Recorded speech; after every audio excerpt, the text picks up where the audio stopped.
Salut tout le monde, c'est Vince. Alors aujourd'hui, nouvelle vidéo spéciale Cinéma Club consacrée à une franchise équipée d'une saga de légende qui a eu droit à des adaptations absolument énormes. Je veux parler bien sûr de Street Fighter des studios Capcom. Go! J'ai déjà entendu ça quelque part. Alors, pour bien comprendre, Street Fighter, à la base, c'était un jeu vidéo et qui faisait un jeu de baston, autrement dit un jeu de combat. Mais qu'est-ce que tu racontes? Et quand on parle d'adaptation, je peux bien évidemment parler de toutes sortes de produits dérivés, ça va à l'encontre des figurines, des mangas ou même des BD, comme par exemple si je vous montre, c'est celle-ci, voilà, et voilà, je vous montre, voilà. Je vous ai déjà, comment dirais-je, je sais pas si vous vous souvenez, dans une vidéo précédente, j'avais déjà présenté ces BD qui faisaient ces comics de chez Street Fighter, de chez Udon. Oui, de chez Udon Comics, bien Urban. Alors, bon, ça sert pas à grand chose de vous montrer ça, mais comme je suis trop fier pour les avoir, là, je vais vous en profiter pour vous montrer les autres. Voilà, classe. Horriblement classe, je dirais. Et voici les dernières. Voilà, j'ai l'intégralité. Voilà. Alors, puisqu'on parle d'adaptation, il faut croire qu'il y a pas mal de, comment dirais-je, de jeux vidéo qui ont eu droit à leur propre adaptation. Et évidemment, les adaptations en film sont quasiment monnaie courante. Hein. Ça va à l'encontre de Fatal Fury, qui est Art of Fighting, Toshinden. On peut bien sûr on peut en parler aussi d'autres choses. Je peux en citer quelques-uns. Bien sûr, il y en a d'autres. Il y a bien sûr Professeur Layton, Mortal Kombat, ou bien évidemment Super Mario, en passant par Sonic et plein d'autres. Mais bon, ça, franchement, ils ont l'air d'être assez bien, mais bon, il faut pas oublier qu'il y en a quelques-uns qui sont un petit peu pas trop terribles. Hein. Bon, par exemple, je peux en citer quelques-uns, notamment Tekken, Double Dragon. Non, c'est pas des conneries. Il y a vraiment un droit à une adaptation en film tiré du jeu Double Dragon. C'est peu dire. Je me contrefiche de ton avis. Mais déjà, pour commencer, quand on parle de films tirés d'une franchise de jeux vidéo et qui puisse être Street Fighter, on va commencer par le commencement. Déjà, on va revenir aux alentours de la période des années 90. Alors, bon, bien sûr, dans les années 90, il y a eu droit à pas mal de films à succès. Bon, je peux en citer quelques-uns. Ça va à l'encontre de JFK, Jurassic Park, Les Visiteurs. Et ben, il y en a un qui m'a quasiment, totalement interpellé. Alors, très sincèrement, je ne croyais absolument pas qu'un jour on aurait le droit à une adaptation en film de Street Fighter et qui a été pourtant réalisé par un réalisateur à succès, à savoir Steven et Souza, inoubliable pour avoir comment dirais-je créé des chefs-d'œuvre à succès comme par exemple les Pires à Feu tiré de la série du même nom, Le Flic du Beverly Hills 3 avec Eddie Murphy, Judge Dredd avec Stallone, comment il s'appelle, The Running Man avec Schwarzenegger tiré d'un comic de Stephen King, en passant par la Lara Croft et le berceau de la vie. Mais très sincèrement, le film, franchement, je l'ai vu il y a quelques reprises et croyez-moi, c'était pas du tout gratiné. Pas mal si t'as l'intention de t'attaquer seulement aux vieilles dames. Alors, bien évidemment, quand on parle de Street Fighter, le film qui a été réalisé par Steven et de Souza, sorti en 1994, eh ben, faut dire qu'il y a eu pas mal de pléiades de stars. Et quand je dis pléiades de stars, ça va à l'encontre de Jean-Claude Van Damme, Kylie Minogue, la célèbre chanteuse australienne, Roshan Seth, qu'on a vu dans Indiana Jones et le Temple Maudit avec Harrison Ford, où il joue le rôle de Shatala, le ministre du Maharaja, ou encore Byron Man, qu'on a vu aussi dans pas mal de films, notamment Crying Freeman, tiré d'un manga. Alors, le film, franchement, non seulement il est très mal foutu, mais en plus, on a l'impression de regarder un épisode de G.I. Joe en mode sous opium. Je vais vous expliquer pourquoi. Déjà, le film comporte pas mal d'erreurs. Oui, et même des grosses erreurs. Par exemple, si je vous cite Dalsim, initialement, dans le jeu, c'est un maître du yoga, entre guillemets un maître du yogi. Or, dans ce film, il joue le rôle d'un scientifique de laboratoire. Déjà, première erreur. Ensuite, deuxième erreur. Honda, je parle du sumo, qui devient un perchman hawaïen au lieu d'un sumotori japonais vers la fin des égratignures au visage ressemblant à des peintures rituelles présentant dans le jeu. Ce qui est vrai. Ensuite, troisième erreur. Balrog, le boxeur, devient un cadreur au lieu d'être un boxeur professionnel renégat. Il est allié à Chun-Li qui joue le rôle d'une journaliste, alors que normalement elle doit être agent d'Interpol. Donc normalement ça devait être un mercenaire et qui plus est un méchant qui obéit à Bison. Or celui-là il est dans le camp des gentils. Pourquoi Sérieux, franchement, le film ne respecte absolument rien. Bon, et sinon, je peux bien sûr parler bien évidemment de quelques erreurs que les producteurs n'ont quasiment pas du tout fait gaffe. Par exemple, si je vous cite Sagat, interprété par West Studi, il mesure 1m83, alors que Sagat ne mesure que 2m26. Donc visiblement, la taille n'est pas du tout exacte. Ensuite, on a Zangief, le lutteur soviétique. Dans le film, il est un des hommes de main de Bison, ce qui est totalement faux, parce que déjà, Zangief, il n'est pas du tout membre de l'organisation Shadaloo, et c'est même pas du tout un méchant. Ensuite, un autre truc qui sent le pâté, c'est à propos de DJ, le kickboxer jamaïcain. Lui aussi, fait partie d'un des hommes de main de Bison, ce qui est totalement faux d'ailleurs. Ensuite, si je vous cite un autre personnage emblématique, comme par exemple T-Hawk, lui devient un subalterne de Guy qui a perdu toute ressemblance avec le personnage et qui est devenu... je sais pas, j'en sais rien du tout. Et évidemment, quand on parle d'erreurs, je peux vous citer par exemple Ryu et Ken, qui jouent le rôle d'une bande de contrebandiers, alors qu'ils ne sont pas du tout contrebandiers. Et évidemment... Encore une autre erreur, ce sera la dernière, c'est à propos de Blanca, le monstre brésilien. Normalement, normalement le meilleur ami de Guy, ça va être un certain Charlie Nash, mais il ne figure pas dans le film. Or, le Blanca en question se nomme Carlos Blanca. Hein. Or, ce qui est totalement faux, parce que déjà, le véritable nom de Blanca, c'est pas Carlos Blanca, mais Jimmy. Nuance. Bref, le film, franchement, c'est...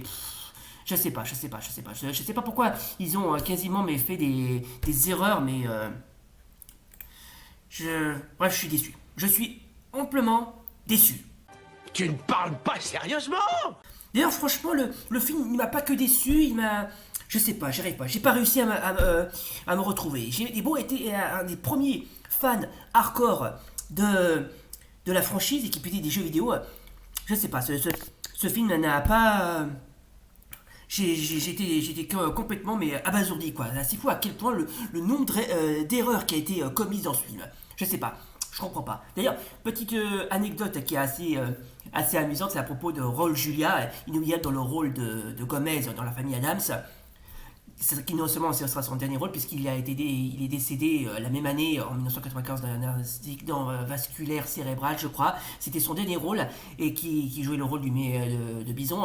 Il a tourné tout le film lorsqu'il mourait d'un cancer d'estomac, enfin une sorte de vasculaire lié à un cancer de l'estomac. Il a pris ce rôle parce que ses enfants étaient des fans de la franchise et voulaient être dans ce film mais regardez. Donc c'est peut-être pas cette raison pourquoi il a accepté ce dernier rôle. Et très sincèrement, ok, bon, Jean-Claude Van Damme, il est bien, mais il se la pète un petit peu trop. Quant à Raoul Julia, dans le rôle de Bison, il est magnifique. Il est magnifique. C'est le seul point positif que j'ai noté. Le seul point. Attention, je dis bien le seul point.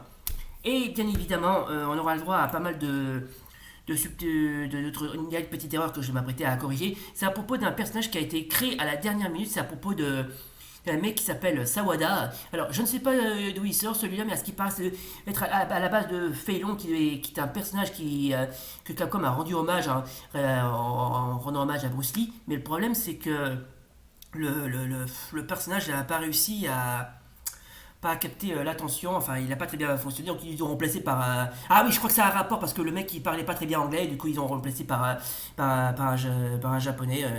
Donc je sais pas ce qu'il devient en fait ce mec Sawada. J'attends la preuve inachevé. Ouais, en plus, ça tombe bien parce qu'on s'en bat les couilles. Bon, ok, là c'était juste la mini-critique analyse sur le film Street Fighter, le film avec Van Damme et sa bande. Donc, on va s'intéresser à d'autres films Street Fighter qui, eux, au moins, sont nickel. Franchement, sont nickel. Notamment, je peux vous citer, bien évidemment, celui qui est sorti sur Manga Vidéo. Je parlais bien sûr de Street Fighter 2, le film. Alors, Celui-là, c'est un putain de chef-d'œuvre. Je vous conseille d'aller le regarder. Même si vous n'êtes pas un fan hardcore de la franchise du jeu vidéo, mais à mon avis, oui, il n'y a pas de raison. Enfin, franchement, ce film-là, d'accord, il a un léger teint sombre, mais qui est.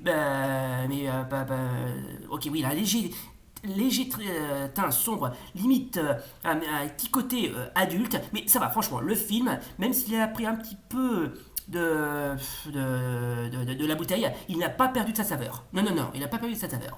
Surtout si on regarde le film en entier et qu'on voit une scène où Chun-Li prend sa douche. Oui, c'est ce que vous avez pensé. Je sais ce que vous avez.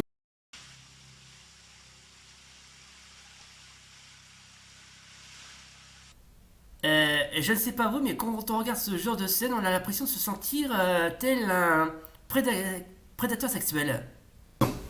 Je te vois.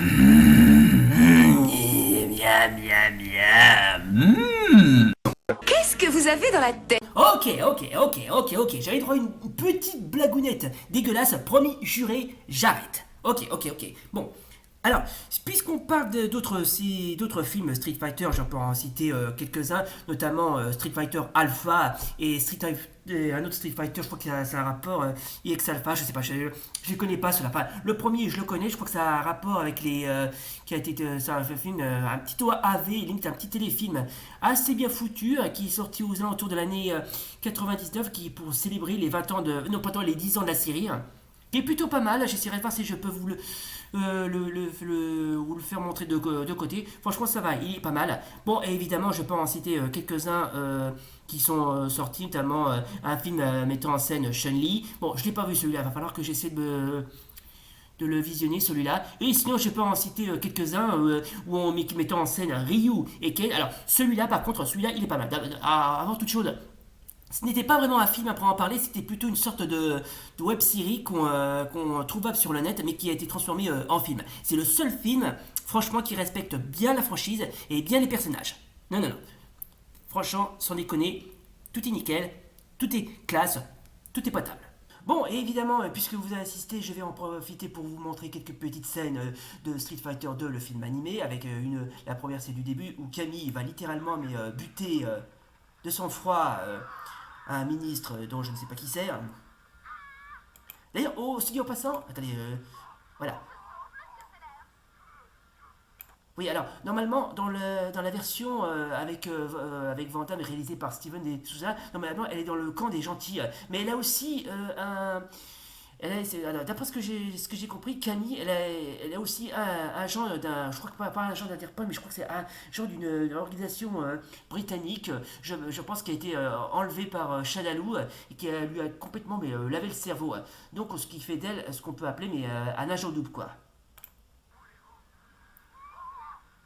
Mais ce film est tellement badass, tellement fascinant. Et en plus, non seulement il a fait les beaux jours de chez Manga Vidéo, mais en plus il apparaît également aussi dans la collection Manga Mania. Je ne sais pas si vous vous souvenez. Avec la collection Manga Mania, retrouvez les plus grands mangas. Cobra, Venus Wars, Cyber City, Dominion, Patlabor, Appleseed, RG Veda, Megalopolis, Macross Plus, 3x3 Eyes. 40 titres à découvrir tous les 15 jours. Manga Mania, la passion du manga. Ah oui, et vous voyez à quel point Capcom n'hésite pas à aller plus loin, parce que je vais vous montrer où on voit une scène où on voit apparaître Akuma.